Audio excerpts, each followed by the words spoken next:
now time for our first publisher session of the day. My colleagues Anna Roderick, who is our editorial director, and Tommi Grover, who is our managing director, are going to be talking us through the publishing process. And again, please do make sure that you use the Q&A tool and use the chat box to ask them any questions that you might have about publishing. I'm going to leave you in their capable hands, and I'll be back for the next author session just after this one. Thanks very much, you two. So, good morning, everyone, and thank you for listening to us. I'm not sure that our hands are more capable than Flo's. I'm certainly sure they're not more capable than Flo's, but I hope we manage okay. So I think we have about a half an hour session now, and I thought I would start by talking through what the publishing process is and what a publisher really does this morning, and then we'll have an hour this afternoon where we can get into a lot more detail. But as Flo said, please do ask us a lot of questions. I don't want us just to talk about what we think is interesting about publishing, because it's probably different to what you think is important about publishing. So just a very, very brief introduction to Multilingual Matters if you don't know us. We are a small, independently owned business based in the west of the United Kingdom, in the southwest. There are 9 of us working for the company, and we publish books, monographs, textbooks, edited volumes on language education, multilingualism, language learning issues around that kind of area. And we also have a sideline in tourism studies, which is also at the sort of research level. We were founded in the 1980s. Our first book was published almost exactly 40 years ago today. It was Hugo Bartons-Beardsmore's Bilingualism Basic Principles. And we were founded really to publish positive research about multilingualism, and to bring together research that was being published in lots of other venues on this topic. So what does a publisher do? It's a really good question. We are basically a cross between an agency and a service provider, and we do a number of different functions, starting from an editorial function where we will actively look for material on something, and we will work with an author to improve and to provide a sort of, I guess, a quality control function, so that people know that if they come to us, anything we've published with our name on it has been very rigorously evaluated and improved and worked on. And then we put it together. We will take it from what you provide us as a Word document. We'll work with, again, various different freelance typesetters, editors, and copy editors to bring together a very coherent professional product. And in the old days, we would print it, liaise with bookshops around the world. These days, we still do that, but we also will make it available online through both library platforms and to individuals through Amazon Kindle and Google Play and things like that. So the most important thing to remember is that there are a lot of functions that we do. We put in a lot of value and work into a publishing process, and to start with, we'll move to Anna, who will talk you through the editorial process. Good morning, everyone. So I have a whole spiel that I've done about this at universities around the world and online many times in the past 2 years, which we're doing a second publisher session this afternoon, and I'll go into much greater detail. about the editorial process this afternoon. I could talk endlessly. Very briefly, my job and the job of our commissioning editors is to manage author relationships. I think that's really important. It was really nice that Rob gave us a little big up at the start of his talk an hour ago, because I think a lot of our job is managing those relationships and making sure that our authors understand what's expected of them, what's happening at various stages in the process, and also things inevitably come up in the process of writing a book, and part of our job, I think, is to help our authors manage those things and manage the huge looming deadline that they've signed up to in a contract with us. And obviously the past 2 years has been a particularly dramatic example of life happening, but helping authors fit writing the manuscript in around their jobs and their families and life in general. So I think part of the value that Multilingual Matters in particular adds to the process, and I think that, I hope that comes across to our authors and the people who work with us, is that it will generally be the same person that you work with right the way through the process, and you do build up that relationship and understanding of what's going on in people's lives. And I think that kind of friendliness and human touch that I hope we bring to the process is really important to all of us. And I think that stems from originally being a family company, and also the fact that we all stay at Multilingual Matters forever. Sarah, who is our production manager, and I will have been working at Multilingual Matters for 20 years in August, which is a phenomenally long time. So Tommi, Sarah and I have been working together for 20 years, which is quite a sobering thought. So I think, the importance of that relationship ultimately in all of our lives hopefully comes across in the way that we treat our authors and our series editors, and the freelance staff who do a lot of work for us as well. On the timescales matter, could you just talk about roughly how long it takes? We're often asked how long a book proposal. How long does that take from proposal to, say, finished manuscript? Yes, I mean, how long is a piece of string? I think one thing to say is that there's an awful lot of work that you need to do before you get to book proposal stage. So that's quite a big chunk of time.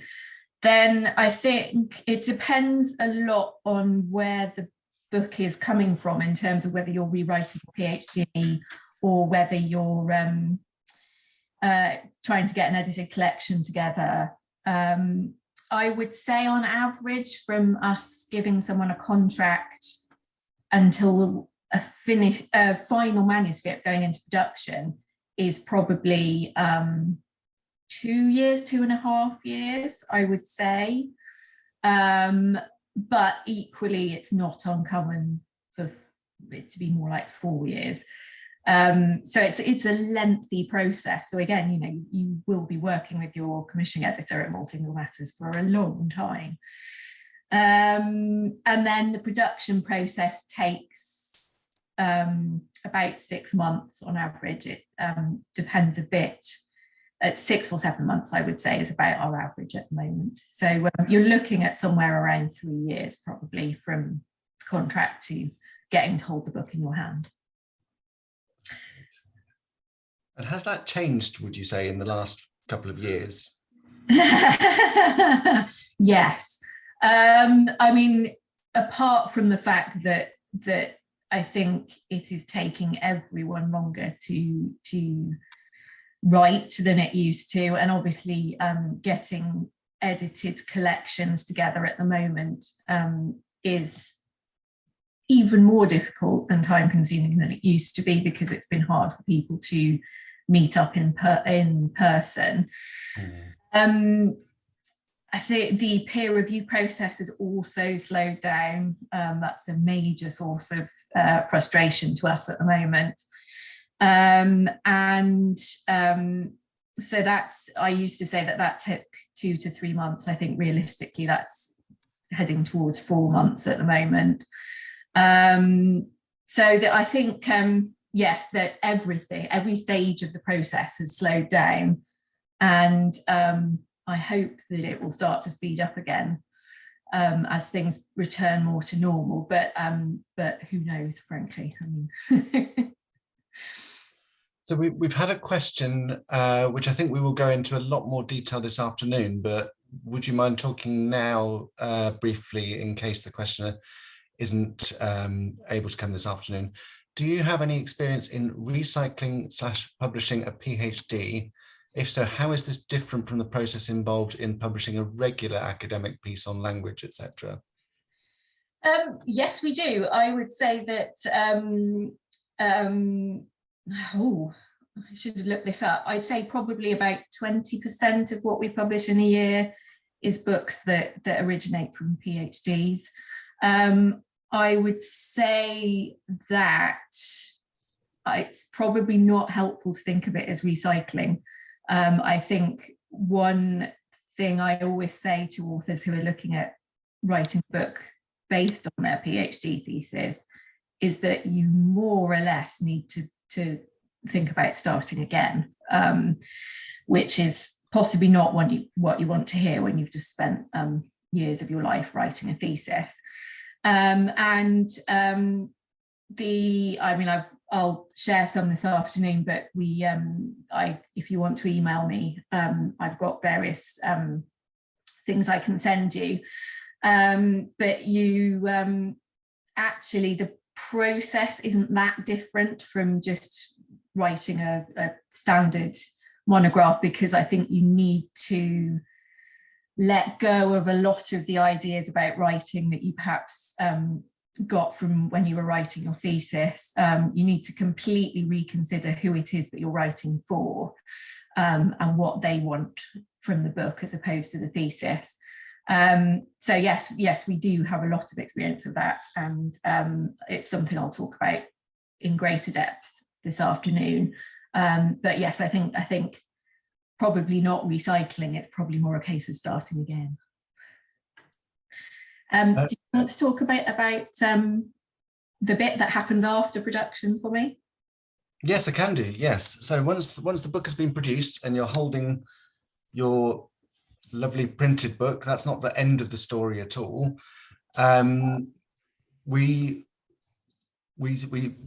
During this time, our colleagues in marketing, Ellie and Flo, will have been working very hard to produce marketing information on social media, online, email, working with conferences, doing anything we can to promote awareness of your books. Events like this, for example, are a new thing that has come up during COVID.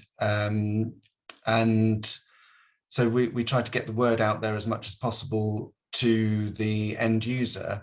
In the background, what a lot of people aren't aware of is that we're also sending out details about the book in electronic format, sometimes in paper format, but often just communicating with book trade systems.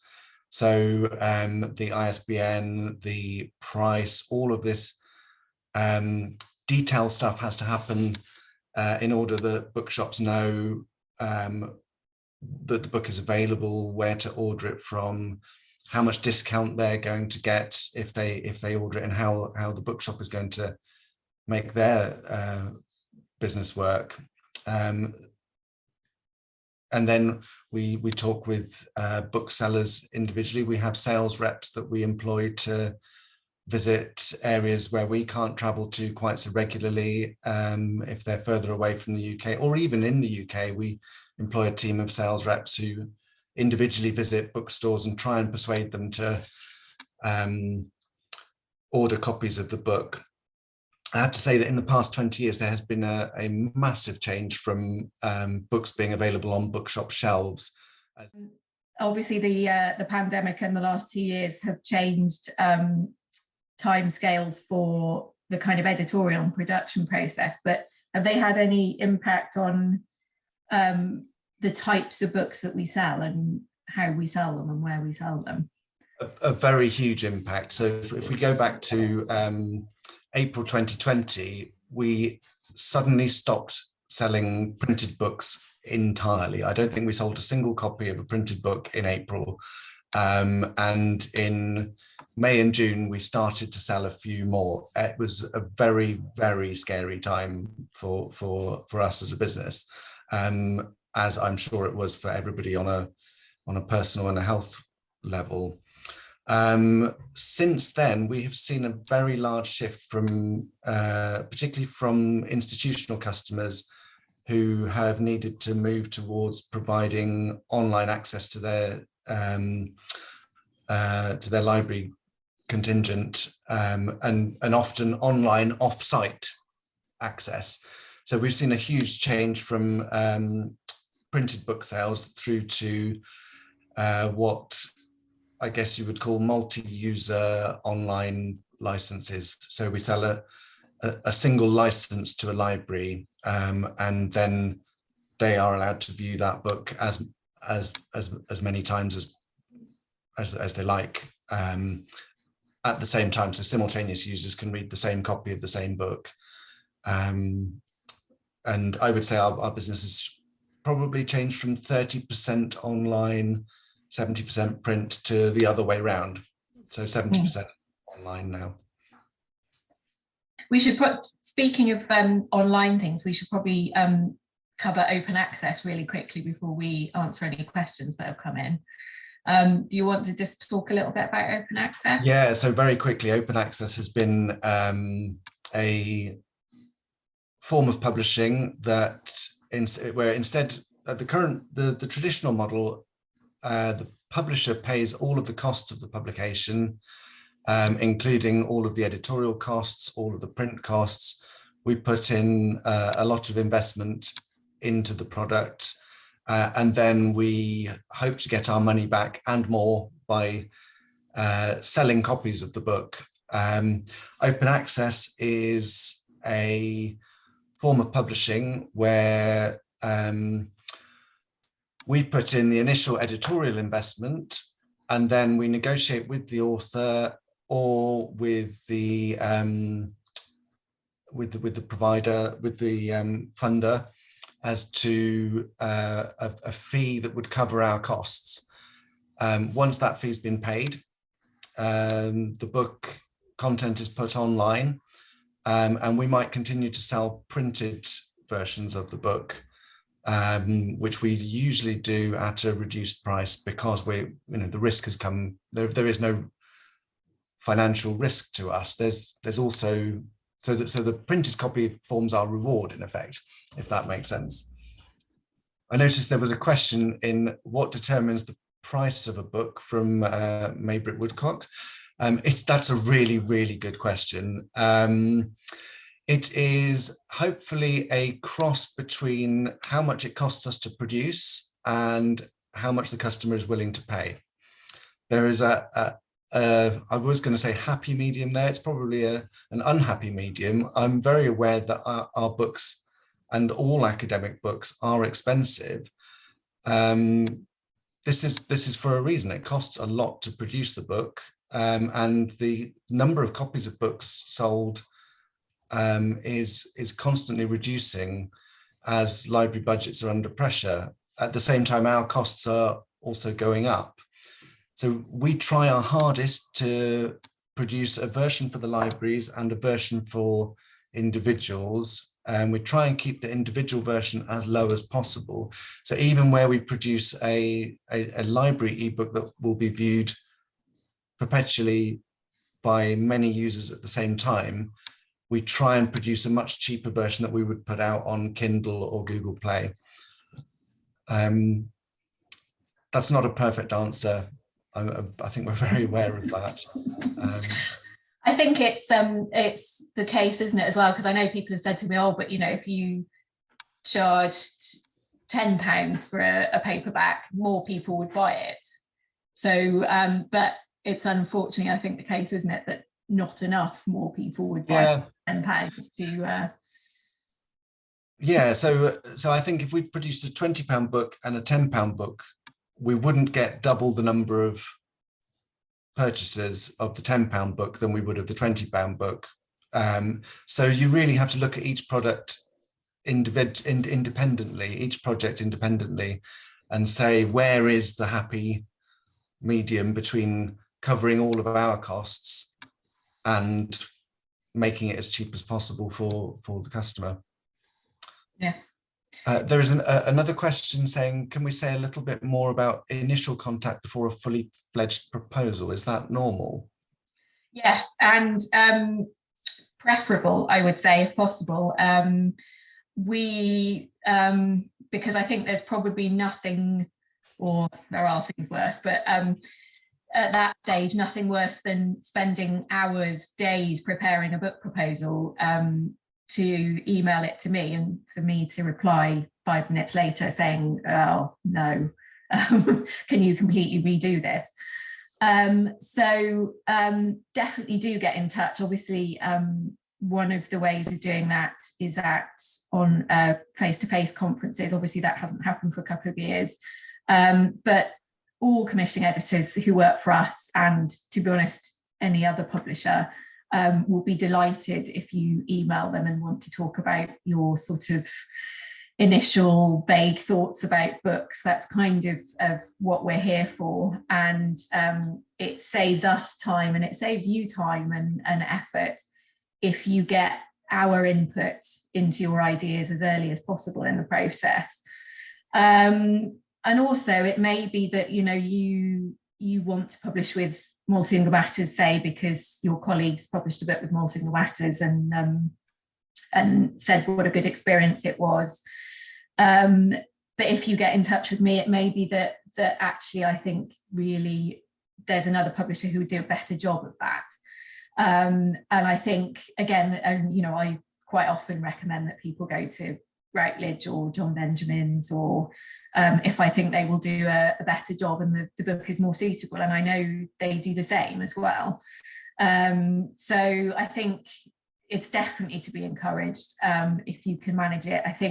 I realise emailing people out of the blue and kind of saying, oh, can I have your time, can seem a bit intimidating, but honestly, that's what we're there for. And I think people who go into publishing do it both because they like books, but also because they like people.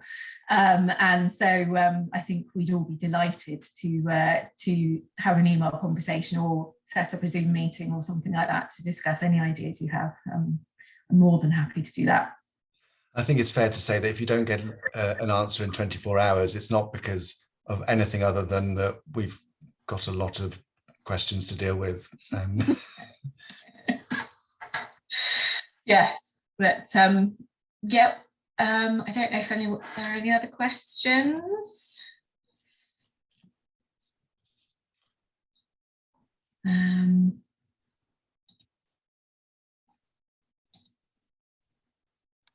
We're trying to. I think one of the questions that often comes up, we might be able to deal quite quickly with, is what would you say is the difference between a journal article and a book? I think, this does come up a lot. What I think, if you're thinking about publishing a book, obviously you could split that book up into several different journal articles and publish it in several different journals potentially, and your name would be seen by more people. I think the way to think about a book is to think that, does having all of that in one place and an argument across the chapters, does that add value in some way over and above the research, the results of your research? And if what you're doing generally is just presenting the results of your research, then it may be that is better as a journal article or several journal articles. But if you have kind of a bigger argument to make that will run right the way through 70 or 80,000 words, then I think that's a book. And I think you might be underselling yourself almost to split that up and publish as different journal articles. I've seen one question quickly saying, can authors from Africa submit manuscripts with consideration? Please do. Yes, absolutely. We're very keen to promote and work with authors from across the globe. Obviously, being called Multilingual Matters and largely only publishing in English, there's a bit of tension there. But yes, I mean, geography or native language, or also not being associated with a university shouldn't be a barrier to getting in touch and talking about a book proposal. And I think on that question, we are very actively looking to expand our network of authors, contacts, editors, reviewers of all kinds. So if you think there is something that you can do that might be interesting, please just get in touch with us. If it doesn't work out, it doesn't work out. But we are always interested in hearing from anybody from any part of the world: Africa, South America, Europe, Asia, US, anywhere. Thanks very much, Anna and Tommi.